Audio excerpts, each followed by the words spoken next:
Hello and welcome back to my channel the education hub. तो आज से हम लेसन प्लान सीरीज़ स्टार्ट कर देंगे। तो मैंने लेसन प्लान क्या होता है और क्या उसकी इम्पोर्टेंस होती है इसके ऊपर वीडियो बना दी है, लिंक डिस्क्रिप्शन में मिल जाएगा। सेकंड वीडियो में मैंने आपको ये बताया था कि लेसन प्लान बनाने के लिए क्या क्या स्टेप्स होते हैं, उसकी वीडियो का लिंक आपको डिस्क्रिप्शन में मिल जाएगा।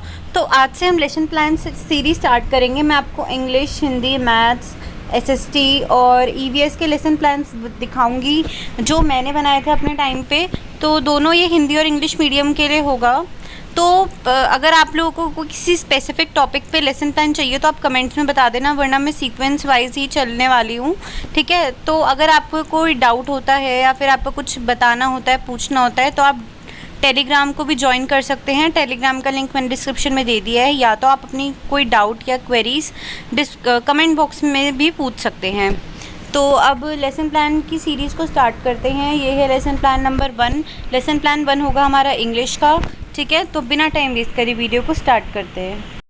देखिए, सबसे पहले आता है जर्नल एम। जर्नल एम जो होगा वो आपको लेसन प्लान फाइल जब आप बनाएंगे तो इंडेक्स के बाद आपको सबसे पहले जर्नल एम लिखना पड़ेगा। हर एक लेसन प्लान में जर्नल एम लिखने की ज़रूरत नहीं होती है। जैसे कि आप एक पेज लेना, उस पर जर्नल एम लिख लेना 10 to 15 और वो लेसन प्लान के स्टार्टिंग में ही लगा देना, तो वो सब में लिखने की ज़रूरत नहीं पड़ेगी। तो मेन लेसन प्लान से स्टार्ट करते हैं। सबसे ऊपर आएगा आपका कौन सा कोर्स है, डीएलएड है, डीपीएससी है, जो भी है। उसके बाद प्यूपिल टीचर में आपका नाम आएगा। टॉपिक में आएगा कि आप कौन सा टॉपिक पढ़ाने जा रहे हैं। जैसे कि मैंने इस बार इंग्लिश में पोएम ली है, ब्यूटी, जो क्लास 6 की है, इसलिए मैंने क्लास में 6 मेंशन करा है। सब्जेक्ट है इंग्लिश और ये लेसन प्लान नंबर, जो भी आपका लेसन प्लान नंबर होगा वो आपको लिखना होगा, ठीक है। पोएम, स्टोरी, ग्रामर, इन सब का अलग अलग फॉर्मेट होता है, मतलब थोड़ा बहुत चेंजेस इनमें होता है। तो मैं डिफरेंट लेसन प्लान आपको दिखाऊंगी। सबसे पहले अभी हम करते हैं पोएम से। तो स्पेसिफिक बिहेवियरल ऑब्जेक्टिव, इसका क्या मतलब होता है? इसका ये मतलब होता है इस पोएम को पढ़ाने के बाद या फिर इस टॉपिक को पढ़ाने के बाद स्टूडेंट्स क्या सीखेंगे।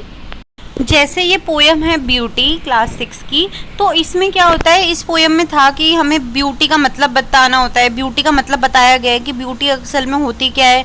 तो बच्चे जानेंगे मीनिंग ऑफ ब्यूटी, बच्चे समझेंगे कि उनके आसपास ब्यूटीफुल थिंग्स क्या है, मतलब उनके आसपास सराउंडिंग में क्या क्या चीज़ें हैं जो ब्यूटीफुल मानी गई हैं, ठीक है। वो अपने इन्वायरमेंट को जानेंगे और वो इम्पोर्टेंस जानेंगे हर एक चीज़ में, यानी छोटी से छोटी चीज़ की इम्पोर्टेंस क्या होती है इस पोएम से बच्चे वो जानेंगे। तो स्पेसिफिक बिहेवियर ऑब्जेक्टिव में ये आता है कि स्पेसिफिक टॉपिक से बच्चे क्या जानेंगे। तो इस ब्यूटी पोएम के स्पेसिफिक बिहेवियरल ऑब्जेक्टिव ये हैं।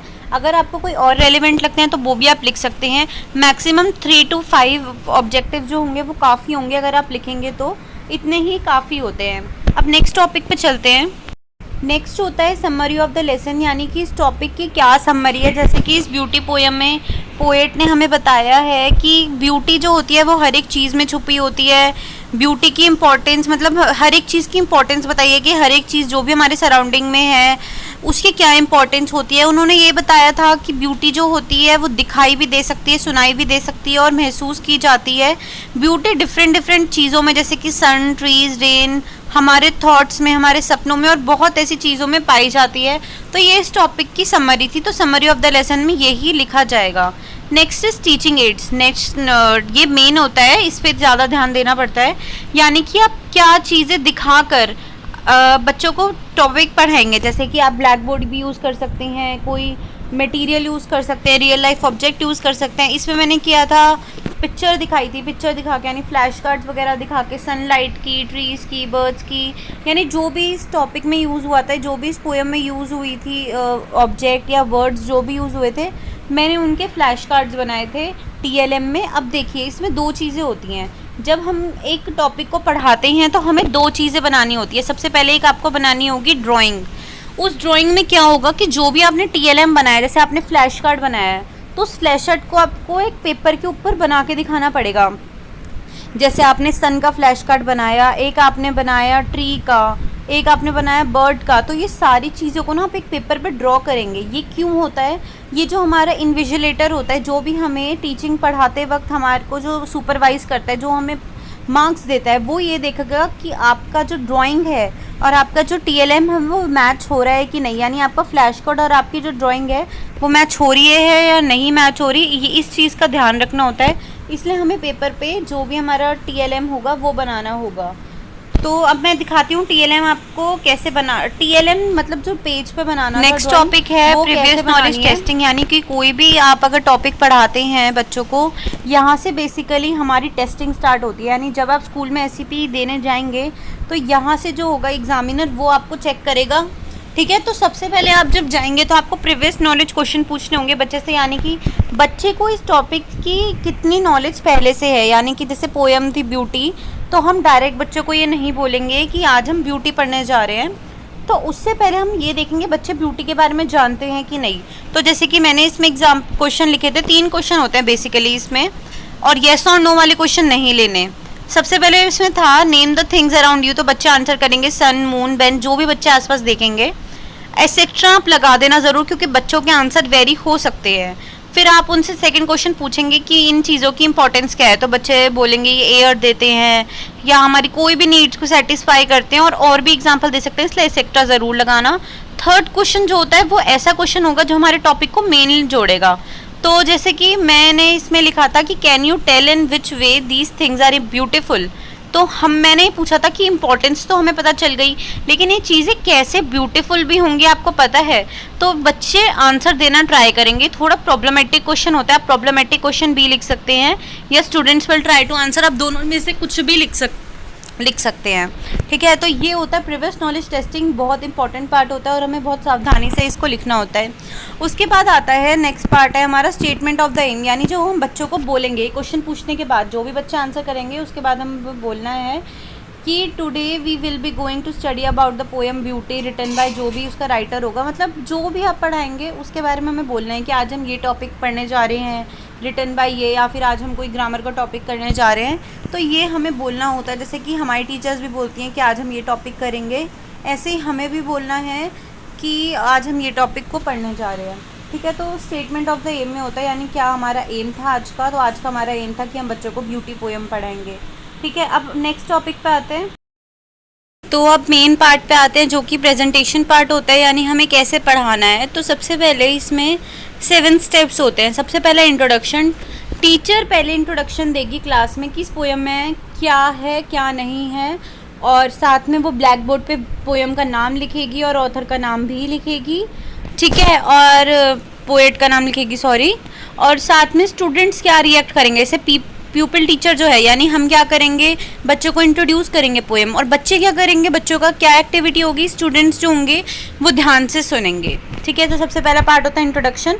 नेक्स्ट होता है रेसिटेशन, ठीक है। प्यूपिल टीचर जो होगी वो पोएम को प्रॉपर मॉड्यूलेशन के साथ बोलेगी, यानी प्रॉपर वॉइस मॉड्यूलेशन के साथ बोलेगी, इंटोनेशन प्रॉपर टोन के साथ बोलेगी, और स्टूडेंट्स जो होंगे वो अटेंशन पे करेंगे। इस टाइम पे ब्लैक बोर्ड वर्क नहीं होता, जहाँ ब्लैक बोर्ड वर्क नहीं है वहाँ आप डैश लगा सकते हैं, NA लिख सकते हैं, ठीक है, खाली मत छोड़ना।